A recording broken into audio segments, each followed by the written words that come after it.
Students, हम हिंदी प्रतिभा पाठमाला के पाठ 12 भारतीय कलाकृति का अध्ययन कर रहे थे, जिसमें हमने थंगक कलाकृतियाँ और तंजावुर कलाकृतियों के बारे में जाना था। आज हम वर्ली कलाकृति के बारे में जानेंगे। महाराष्ट्र के ठाणे जिले में वर्ली जाति के आदिवासियों का निवास है। इन आदिवासियों द्वारा विकसित लोक कला को वर्ली लोक कला के नाम से जाना जाता है। वर्ली लोक कला की प्राचीनता के बारे में कहा जाता है, यह कला लिपि से पूर्व अस्तित्व में आ चुकी थी। पुरातत्व वेताओं का मानना है कि ये कला 10वीं शताब्दी में लोकप्रिय हुई। वर्ली क्षेत्र में हिंदू, मुस्लिम, पुर्तगाली और अंग्रेज सभी का शासन रहा। सभी ने इस कला को सदैव प्रोत्साहन दिया। यह कला विशेष रूप से विवाह के अवसर पर मनाई जाती है, यानी विवाह के अवसरों पर इस कला की कलाकृतियाँ बनाई जाती हैं। यह शुभ का संकेत होती हैं। इस कलाकृति में त्रिकोण आकृति में ढले आदमी और जानवर के माध्यम से चित्र अंकित किए जाते हैं। बिंदु और रेखाओं से बने इन चित्रों को महिलाएं घर में मिट्टी की दीवार पर बनाती हैं। इस कलाकृति में सीधी रेखाएं कहीं भी नजर नहीं आती। रेखाएं बिंदु से बिंदु को जोड़कर खींची जाती हैं। इन्हीं के सहारे आदमी, पेड़ पौधे, पशु पक्षी, ढोल नगाड़े, बाजे ताशे और बच्चे, स्त्री आदि बनाए जाते हैं। यानी इसमें सीधी रेखा, स्ट्रेट लाइन आपको कहीं नहीं मिलेगी इस चित्रकला में। इसका जितना भी पैटर्न होगा, ये इसमें जो भी चित्र अंकित होंगे वो ज्योमेट्रिकल पैटर्न पर आधारित होंगे। सीधी लाइन उसमें नहीं होगी और बिंदु से बिंदु मिलाकर यह कलाकृति अंकित की जाती है। दूसरा, त्रिकोण शेप में ही आपको आदमी की जो व्यक्ति बनाते हैं इस चित्र में, या कोई भी जानवर बनाएंगे, उसमें आपको त्रिकोण आकृति मिलेगी। यानी स्ट्रेट लाइन कहीं नहीं होगी, आपको त्रिकोण आकृति मिलेगी, ज्योमेट्री पैटर्न मिलेगा, स्ट्रेट लाइन कहीं नहीं होगी। ठीक है। तिकोने को लेकर, दो तिकोनों को मिलाकर, ये जैसे आप इस पिक्चर में देख सकते हैं कि स्ट्रेट लाइन बहुत कम जो यूज की गई हैं और अधिकांश तिकोण का ही प्रयोग किया जाता है। सामाजिक गतिविधियों को गोबर मिट्टी से लिपी हुई सतह पर चावल के आटे को पानी में घोलकर बनाए गए घोल से रंगा जाता है। यानी कोई भी आकृति हम बनाते हैं, जिसका स्केच मतलब जो भी आकृति बनाएंगे उसको ड्रॉ करने के बाद उसे चावल के आटे में पानी मिलाकर सफ़ेद घोल से उसे रंगा जाता है। दिवाली, होली के अवसरों पर यह घर के बाहरी दीवारों पर चौक बनाए जाते हैं। यानी दिवाली और होली के उत्सव पर घर के बाहर की जो दीवार होती है उस पर चौक बनाया जाता है, जो सफ़ेद रंग चावल के आटे से बनाया जाता है। यह सारे त्योहार खेतों की कटाई के समय आते हैं, इसलिए इस कला में चावल के आटे का प्रयोग किया जाता है। छोटी छोटी तिल्लियों में, यानी जो छोटी छोटी माचिस की तिल्ली या छोटी छोटी सीकों को लेकर उस पर रुई लपेटकर उसको कूची बनाया जाता है, उससे इनमें रंग भरा जाता है। दो चित्रों में अच्छा खासा अंतर होता है। एक चित्र अलग अलग घटनाओं को दर्शाता है। वर्ली कलाकृति का सफर घर की गोबर मिट्टी की सतह वाली दीवार से शुरू होकर आज की तारीख में कैनवस तक आ पहुंचा है। इस लोक कला का चित्रण अब प्रिंट माध्यम से साड़ी, चद्दरों, आदि की छपाई और धागे से कढ़ाई के रूप में भी किया जाने लगा है। कि पहले ये गांव में या आदिवासी लोग, वर्ली जाति के आदिवासी लोग अपने जो घर होते थे मिट्टी के, उसके बाहर बनाते थे, लेकिन आज ये कला इतनी लोकप्रिय हो गई है कि आज आपको कैनवस पर ये पेंटिंग दिखाई देंगी। पेंटिंग के रूप में आपको कैनवस पर ये इस तरीके की आकृति, इस तरीके की कलाकृति नजर आएगी। साथ में साड़ियों पर प्रिंटिंग, साड़ियों पर, लहंगों पर इस तरीके के प्रिंटिंग आपको दिखाई देगी। और धागे से कढ़ाई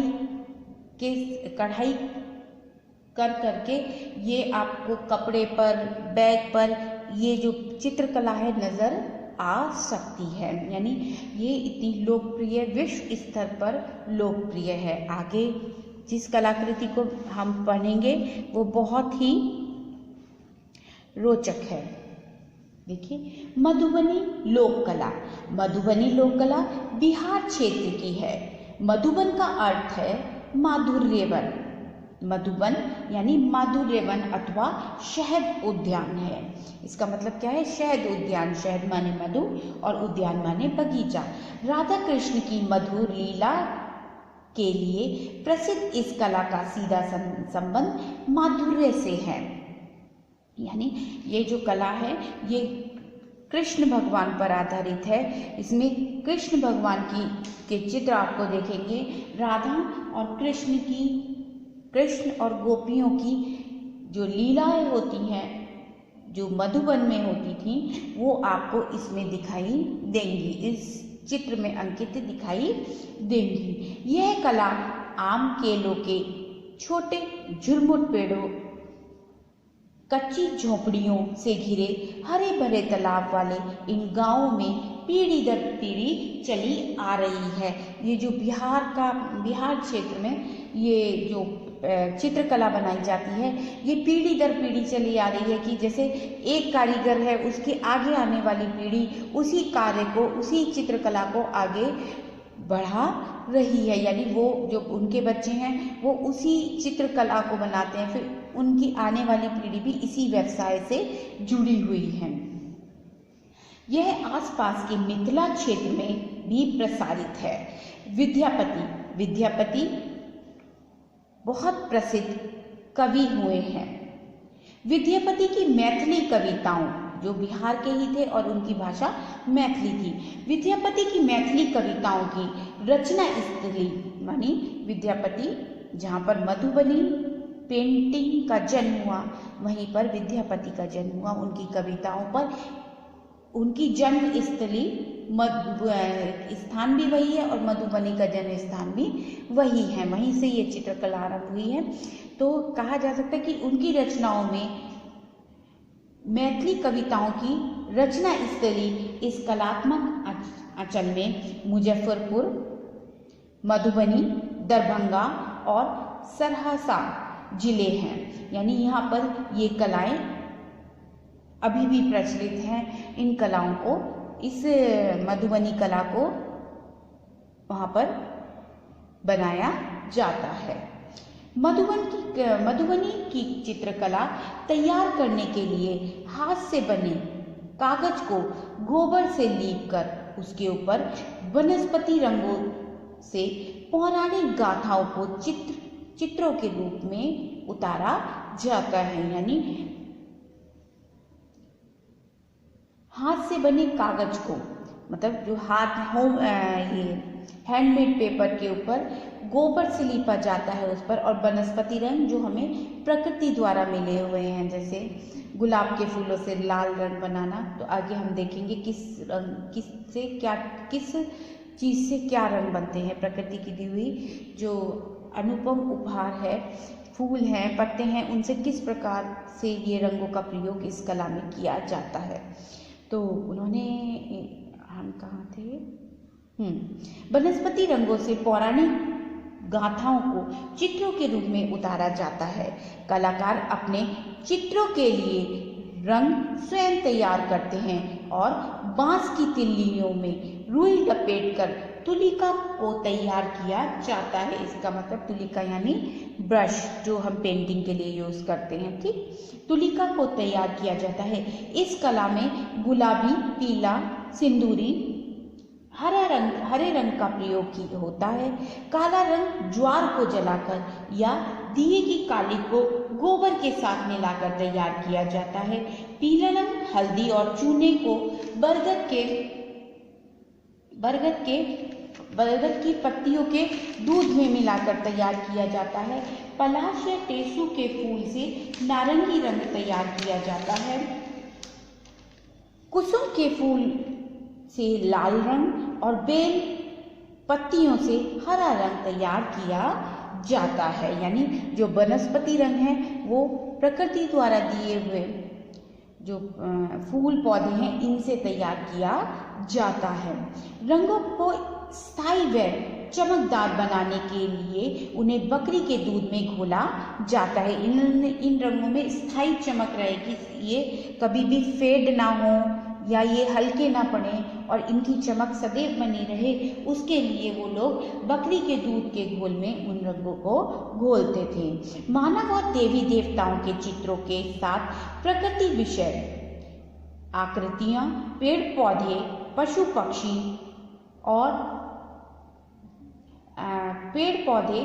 पक्षी आदि का इस कला में विशेष स्थान दिया गया है। तोते, कछुए, मछलियाँ, सूर्य, चंद्रमा आदि मधुबनी के प्रिय विषय हैं। भारतीय पौराणिक अवतारों की आधार झलक इसमें स्पष्ट दिखाई देती है। बांस, फूल, कमल, लताएं और स्वास्तिक धन्य धान्य के प्रतीक हैं।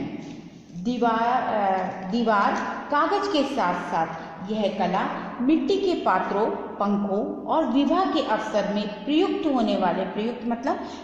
होने वाले थालियों पर भी की जाती है। अब ये कलाकृति खाली कैनवस पर ही नहीं बनाई जाती, ये कलाकृति अब ये दीवारों पर, मिट्टी के बर्तनों पर, पंखों पर, विवाह के अवसरों पर, थालियां भी इससे सजाई जाती हैं। ये कलाएं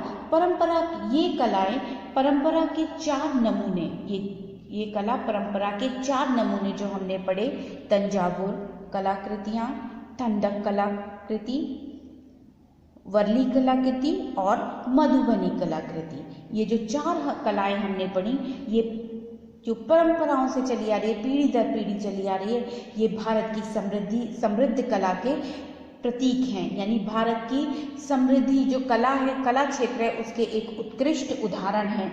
हजारों लाखों लोक कला धर्मियों ने, लोक कला धर्मी जो इस को व्यवसाय के रूप में, या जो कलाकार इन कलाकृतियों को बनाते हैं, जो ये इस तरीके की पेंटिंग बनाते हैं, उनको कहा गया है लोक कला धर्मियों। ठीक, ये लोक कला धर्मियों का मतलब है कि जो कला के धर्मी, जो कला को आगे ले जा रहे हैं पीढ़ी दर पीढ़ी। ठीक है ना, जैसे एक परिवार है वो उसी कला के क्षेत्र में कार्य कर रहा है, फिर उनके आने वाले अगली पीढ़ी जो उनकी न्यू जनरेशन है वो भी उसी कला में, फिर उनके बच्चे भी उसी कला के कलाकार हैं, तो उसको कहा गया हजारों लाखों लोक कला धर्मियों ने वंशानुक्रमांक अनुसार अपना जीवन इस कला को समर्पित कर दिया है। यानी उन लोगों ने इस कला के लिए अपना पूरा जीवन समर्पित कर दिया है। ये थी भारत की समृद्ध कलाकृतियाँ जिन्होंने विश्व स्तर पर अपनी पहचान बनाई है।